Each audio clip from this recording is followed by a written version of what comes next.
हरिशरणम हरिशरणम हरिशरणम। ये वीडियो मूक सत्संग के कॉन्टेक्स्ट में कुछ क्वेश्चंस हैं, उनसे संबंधित। तो मेरे पास एक किताब है जो राजेंद्र कुमार धवन जी ने लिखी है। इनफैक्ट स्वामी राम सुखदास जी महाराज के साथ वो रहते थे और उनके साथ लेखन की जिम्मेदारी उनकी थी।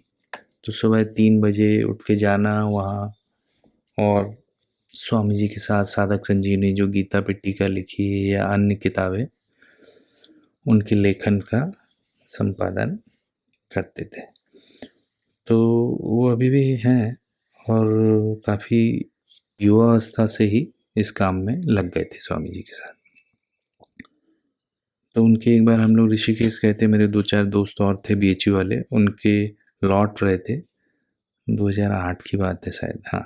तो उन्होंने कुछ चुप साधन के सूत्र दिए थे। फिर बाद में उन्होंने एक गीता प्रकाशन से एक सहज समाधि भली करके एक पुस्तक भी निकाली थी, तो वही है। और उसमें चुप साधन के सूत्र हैं, कुछ लोगों को प्रेरणा मिले उस हिसाब से, और पूरी जो सामग्री है वो एक जगह मिल जाए। तो उसमें कुछ क्वेश्चन हैं, पढ़ के इसमें रिकॉर्ड करना चाहता हूँ। एक प्रश्न है, चुप साधन सुगमता पूर्वक कैसे होता है? स्वामी जी, मेरे को बैठना है, चुप साधन करना है, ऐसा संकल्प रहने से चुप साधन बढ़िया नहीं होता, क्योंकि वृत्ति में गर्व रहता है। मेरे को कुछ नहीं करना है, यह भी कोट्स में करना ही है। चुप साधन बढ़िया तब होता है जब कुछ करने की रुचि ना रहे। जो देखना था देख लिया, सुनना था सुन लिया, बोलना था बोल लिया। इस प्रकार कुछ भी देखने, सुनने, बोलने आदि की रुचि न रहे। रुचि रहने से चुप साधन बढ़िया नहीं होता। तो यहाँ ये उत्तर खत्म हुआ। तो मेन क्या कि वृत्ति में गर्व रहता है, मतलब जो थॉट है उसमें कुछ पोटेंशियलिटी है कि वो कुछ करना चाहता है। जैसे मान लो आपको खाना बनाना है, तो वो उसके पहले आप 5 मिनट बैठ गए, 10 मिनट बैठ गए, तो कुछ वो खाना बनाने वाले विचार अक्सर आते रहेंगे विशेषता से। तो इसीलिए कहा जाता है कि शरणानंद जी तो अक्सर कहते थे, जो आवश्यक कार्य हो उसको खत्म करके फिर बैठे। आवश्यक कार्य के अंत में ही विश्राम का ठीक से संपादन होता है। तो वो काम खत्म कर दिया फिर बैठे, एक बात ये। तो ऐसे ही यहाँ कह रहे हैं कि मेरे को बैठना है, मेरे को चुप साधन करना है, तो ये दिमाग में जैसे चढ़ जाए कि मुझे बैठना है, मुझे करना है, तो एक करने का भाव रहे चुप साधन के प्रति, तो ऐसा संकल्प जो है उससे बढ़िया नहीं होता है, क्योंकि वृत्ति में गर्व रहता है। दिमाग में ये रहता है कि जैसे उसमें करना हमने जोड़ दिया, कर्तृत्व अभिमान जोड़ दिया कि जैसे ये भी कुछ काम है। ये हम अपने आप को मौका दे रहे हैं, एक समय दे रहे हैं, खुला छोड़ रहे हैं, पर ऐसा आग्रह नहीं कि करना है या नहीं करना है, ये नहीं। तो ये इसमें ये भाव था। फिर कुछ करने की रुचि न रहे, तो यहाँ ऐसा लॉन्ग टर्म कुछ करने की रुचि न रहे, ये इससे ज़्यादा ये भाव है कि जब आप बैठ रहे हैं, शांत हो रहे हैं, तो थोड़ा जो एटीट्यूड हो वो एक डिसइंटरेस्टेडनेस का हो। जब हम डिसइंटरेस्टेड नहीं रहते, जैसे हम जा रहे हैं, रास्ते में कई चीज़ें पड़ी हैं, उनकी तरफ निगाह पड़ गई नहीं पड़ गई, हमें कुछ फ़र्क नहीं पड़ रहा।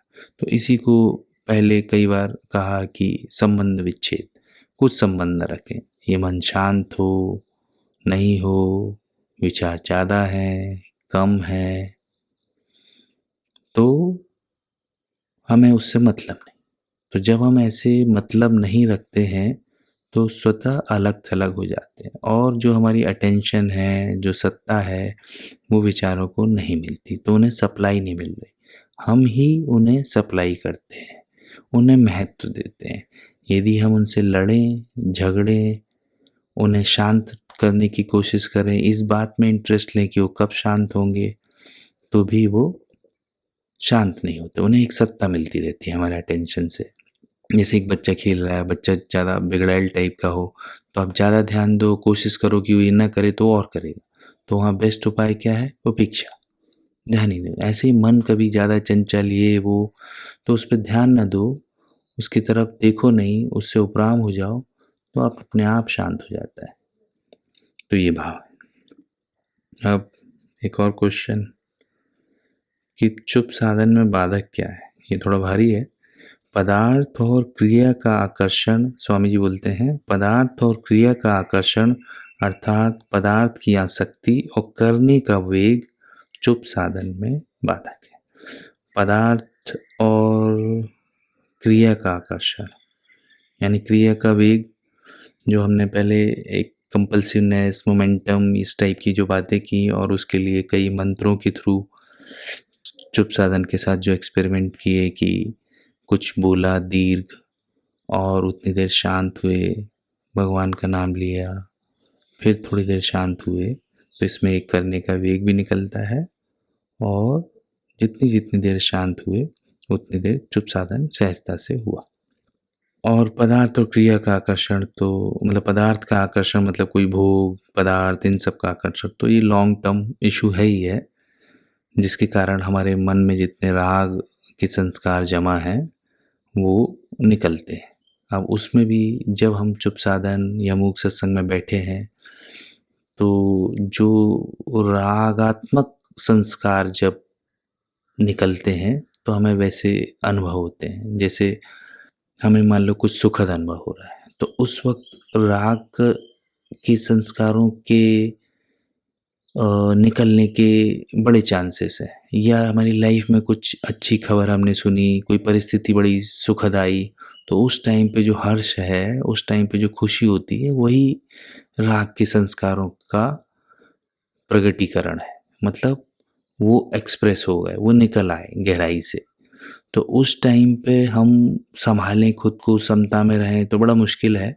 पहले तो ये पता ही नहीं होता है कि इस टाइम पे हम अपनी खुशी को थोड़ा संभालें, आराम से रहें, आदमी और उसमें मशगूल हो जाता है। लेकिन जब जब हम चुप साधन के लिए बैठ रहे हैं या शांत हो रहे हैं, रिलैक्स हो रहे हैं, ब्रेक ले रहे हैं, तब भी यदि हमने एक न्यूट्रल एटीट्यूड रखा, डिसइंटरेस्टेडनेस रखी, संबंध विच्छेद रखा जो हो रहा है, तो जब वो अनुकूल विचार आए जिनसे खुशी हो रही है, प्रसन्नता हो रही है, मन में आनंद हो रहा है, तो उस टाइम पे भी हम यदि थोड़े सावधान रहे और उनमें फंसे नहीं, उनको आने दिया, जाने दिया, तो ये आकर्षण की जड़ कटने लगी। समझो कि ये जो राग है, जिसके प्रभाव से एक खुशी हो रही है, आनंद आ रहा है, तो वो आनंद से हम जुड़े नहीं, उसको ये नहीं माना कि बहुत अच्छी बात हो गई, उसमें अच्छेपन का लेबल लगा रहे हैं, तो उस आकर्षण की जड़ को और मजबूत कर रहे हैं। तो चाहे हमारे मन के हिसाब से विचार आए, अच्छे विचार आए, तो ये एक ट्रेनिंग पॉइंट हो गया। जैसे क्रिकेट में एक नेट प्रैक्टिस करते हैं, फिर मेन खेलते हैं, तो मेन खेलना यानी कि जब जैसी परिस्थिति आई तब हमारा क्या रिस्पॉन्स होगा, समता वाला होगा, सजगता वाला होगा, एक तटस्थ भाव का होगा, कि हम उसमें बह जाएंगे जैसा मन में आया। तो ऐसे ही जब अकेले हैं तब विचार यदि अच्छे आए, शरीर में हल्कापन लग रहा है, आनंद आ रहा है, तो हम उसमें ये समझें कि ये भी एक अवस्था है, ये भी एक विचार है, ये विचार का प्रभाव है, असर है शरीर पे, ये गुजर रहा है, गुजर जाएगा, प्रकृति से साफ कर रही है। या ऐसा अनुभव आया, ऐसे विचार आए, तो इन विचारों के थ्रू, इन अनुभवों के थ्रू मेरे राग के संस्कार निकल रहे हैं, और यदि मैं इनमें उलझ जाऊं, उलझना यानी उन्हें पसंद कर लूं, ऐसा होता रहे, ऐसा बना रहे, तो हमने फिर से उनको हरा भरा कर दिया, फिर मजबूत कर दिया। तो उससे बचना है। तो यही असंगता है, समता है, न्यूट्रल पना है, डिसइंटरेस्टेडनेस है, ये हमें मन से परे ले जाती है। मन से एकदम मन को हमारे सामने बच्चा कर दे रही है, मन की उपेक्षा करवा दे रही है, तो मन अपने आप वश में भी होने लगता है और मन का जो जहर है, जो संस्कार है, वो अपने आप खाली होते रहते हैं। तो ये 2 क्वेश्चन थे, और भी हैं, धीरे धीरे देखेंगे। एक और ले लेते हैं। चुप साधन और समाधि में क्या अंतर है? स्वामी जी, चुप साधन समाधि से श्रेष्ठ है, क्योंकि इससे समाधि की अपेक्षा शीघ्र तत्व प्राप्ति होती है। चुप साधन स्वतः है, कृति साध्य नहीं है, पर समाधि कृति साध्य है। चुप होने में सब एक हो जाते हैं, पर समाधि में सब एक नहीं होते। समाधि में समय पाकर स्वतः व्युत्थान होता है, पर चुप साधन में व्युत्थान नहीं होता। चुप साधन में वृत्ति से यानी थॉट से संबंध विच्छेद है, पर समाधि में वृत्ति की सहायता है। इसमें 4-5 पॉइंट बड़े अच्छे हैं, इससे आदमी को समाधि भी थोड़ा अच्छे से समझ में आएगी। चुप साधन स्वतः है, ये तो बात हम सुनते ही हैं कि चुप साधन स्वतः है, मतलब अपने आप है, उसमें कुछ करना नहीं, कृति साध्य नहीं, कोई प्रोसेस से, कोई करने से साध्य नहीं है। पर समाधि कृति साध्य है, मतलब कोई मेथड है, धीरे धीरे हम मान लो प्राणायाम किया, कुछ किया, फिर फोकस किया, फिर धीरे धीरे और गहराई से हमारी एकाग्रता सधती है। तो चुप साधन में सब एक हो जाते हैं, पर समाधि में सब एक होते नहीं। समाधि में एक क्यों नहीं होते? क्योंकि समाधि योग्यता का प्रश्न है, जिसकी जितनी स्टैमिना है, कैपेसिटी है, वो उतना ठीक से कोई काम कर सकता है। तो जिसका एकाग्रता का लेवल अच्छा है तो समाधि और अच्छे से कर सकता है। पर इसमें क्या है, हमें छोड़ना है, रिलैक्स होना है। तो जैसे नींद में सब एक हो जाते हैं, ऐसे चुप साधन में भी सब एक हो सकते हैं। समाधि में समय पाकर स्वतः व्युत्थान होता है, मतलब समाधि कोई भी बाहर की क्रिया हो, चाहे बड़ी रिफाइंड क्रिया हो, समाधि जैसी कारण शरीर में होती है, जो सीड बॉडी है, तो उसमें भी एक प्रोग्रेस और डाउनफॉल ये होता है। मतलब थोड़ी देर लगती है, तब बढ़ रही है, जब कम हो रही है या खुल रही है, या थोड़े डिस्ट्रैक्शन आ रहे हैं, एक समय तक रही फिर टूट रही है, तो ये व्युत्थान आदि होता रहता है, उत्थान व्युत्थान। तो चुप साधन में वृत्ति से संबंध विच्छेद है। वृत्ति से संबंध विच्छेद यानी कि जो थॉट है उससे हमारा ये भाव रहता है कि जिससे हमारा कोई मतलब नहीं, ये मन में हो रहा है, ये विचार इनर स्पेस में आ रहा है, मेंटल स्पेस में वो जा रहा है, संबंध विच्छेद है, कोई मतलब नहीं। जैसे कि मान लो कोई पड़ोसी हमारा है, वो क्या पाप कर रहा है, पुण्य कर रहा है, हमको कुछ मतलब नहीं, तो ऐसा भाव रहता है। और समाधि में वृत्ति की सहायता है, उसको हम काम में लेते हैं। एक मन के सहारे से मन को ट्रेन करके मन को वन पॉइंटेड बनाने की कोशिश करते हैं।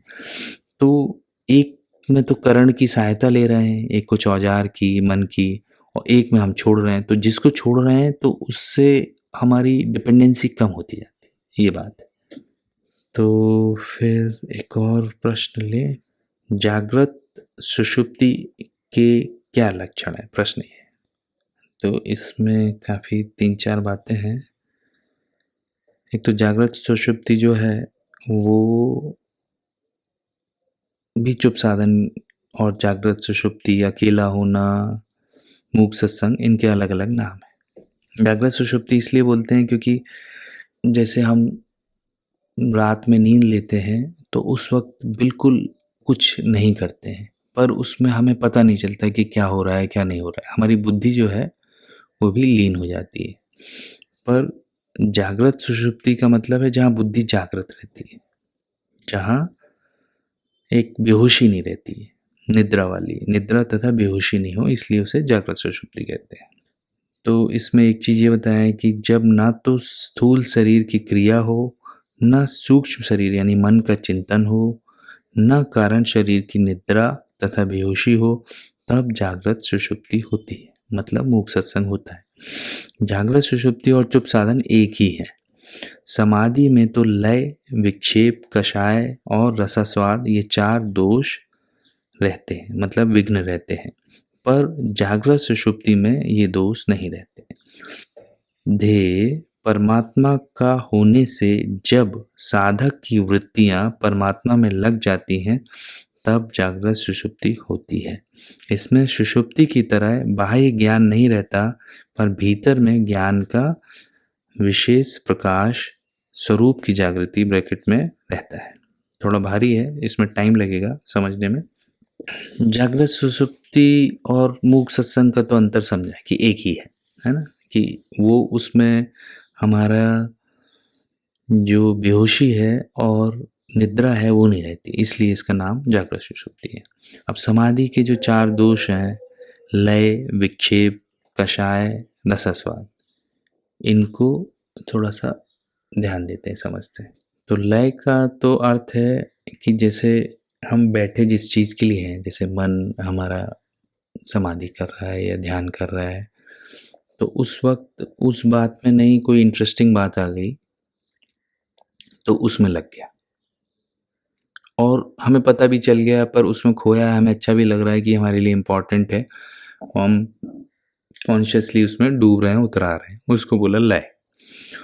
विक्षेप का क्या मतलब है कि हम थोड़ा भ्रमित हो रहे हैं, डिस्ट्रैक्ट हो रहे हैं और अच्छा भी नहीं लग रहा है और थोड़ा डिस्ट्रैक्शंस आ रहे हैं, बेसिकली वही है कि कुछ और ही विचार आ रहे हैं जिनमें हम भी इंटरेस्टेड नहीं हैं, बट वो आ रहे हैं, हम उनको हैंडल नहीं कर पा रहे हैं, इसलिए उसको विक्षेप किया। विक्षेप मतलब डिस्टर्बेंस कर रहा है।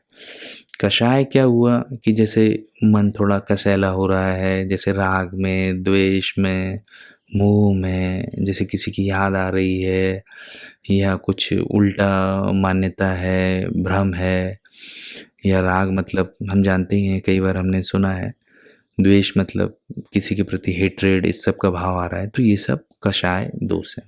फिर रसास्वाद मतलब जैसे थोड़ा करीब पहुँचे समाधि के तो उसमें रस लेने लगा, समाधि की अवस्था में आनंद लेने लगा, सुख लेने लगा। तो जब हम किसी चीज़ का मतलब कोई काम भी कर रहे हैं, उस टाइम पे सुख भी ले रहे हैं, तो उसको वीक करता है उस प्रोसेस को। तो इस टाइम जो काम के लिए ज़रूरी है वो चीज़ें मेन होती हैं। तो जब हम उसको एन्जॉय करने लगते हैं, उस अवस्था का आनंद लेने लगते हैं, तो एक खर्चा भी कर रहे हैं, जैसे पैसा कमा भी रहे हैं और खर्चा कर रहे हैं, तो पैसा कम भी हो रहा है। फिर धीरे-धीरे उससे व्युत्थान होने लगता है, मतलब उससे नीचे आ जाते हैं। तो ये 4 दोष हुए, लय, विक्षेप, कषाय, रसास्वाद। लय मतलब भटक गए, पर उस भटकने में हम ही रस ले रहे हैं, और विक्षेप मतलब डिस्टर्बेंस। कषाय मतलब राग, द्वेष या इन सब से जो नेगेटिविटी बन रही है वो मन में कसैलापन। रसास्वाद मतलब जो हम इसका एकाग्रता का रस लेने लगे, शांति का, इन सब का एक रसास्वाद में अटकने लगे, आनंद लेने लगे। तो ये 4 विघ्न से बचने के लिए हमें काफ़ी प्रैक्टिस करनी पड़ती है, धीरे धीरे धीरे धीरे मन को। और चुप साधन में हम इसे कैसे हैंडल कर रहे हैं, ये तो हम पिछले वीडियोस में इन सब में देख ही रहे हैं कि इसमें मुख्य काम संबंध विच्छेद है, मतलब नहीं हमें। तो जहाँ हमें किसी चीज़ से मतलब नहीं होता है तो हम उसमें राग द्वेष नहीं करते। लय वो एक चैलेंज है हमारे लिए कि जैसे हम कुछ ना कुछ में लग जाते हैं, तो उसमें न किंचित अपि चिंतेत, कि हमें चिंतन कुछ करना ही नहीं, हमें मतलब नहीं, हमें कुछ सोचना ही नहीं, हमें नया कुछ चिंतन नहीं करना। जो प्रकृति विक्षेप दे रही है या अंदर से जो भाव आ रहे हैं, रागात्मक, द्वेषात्मक, जो कुछ भी है, उन्हें गुजरने देना है, पसार होने देना है। तो ये सब जो ऑलरेडी खैर हमने चुप साधन के या मूक सत्संग के कैसे करते हैं वो सब तो डिस्कस किया ही है, पर इस तरह से समाधि और चुप साधन के अंतर को हमने यहाँ समझा, और जो समाधि में भी कई प्रॉब्लम्स होती ही हैं, उन सब से भी इसमें बचाव हो जाता है। और इस तरह से ये श्रेष्ठ है कि इफ़ेक्टिव भी है और कई प्रॉब्लम्स जो आती हैं उनका सामना नहीं करना पड़ता। इसमें हमारी योग्यता अयोग्यता का भी प्रश्न ज़्यादा नहीं आता है, क्योंकि जैसे सोने पे सबका हक है, सो जाते हैं, यहाँ छोड़ने की बात है। तो इस वीडियो को यहीं ख़त्म करते हैं। हरि शरणम, हरि शरणम, हरि शरणम।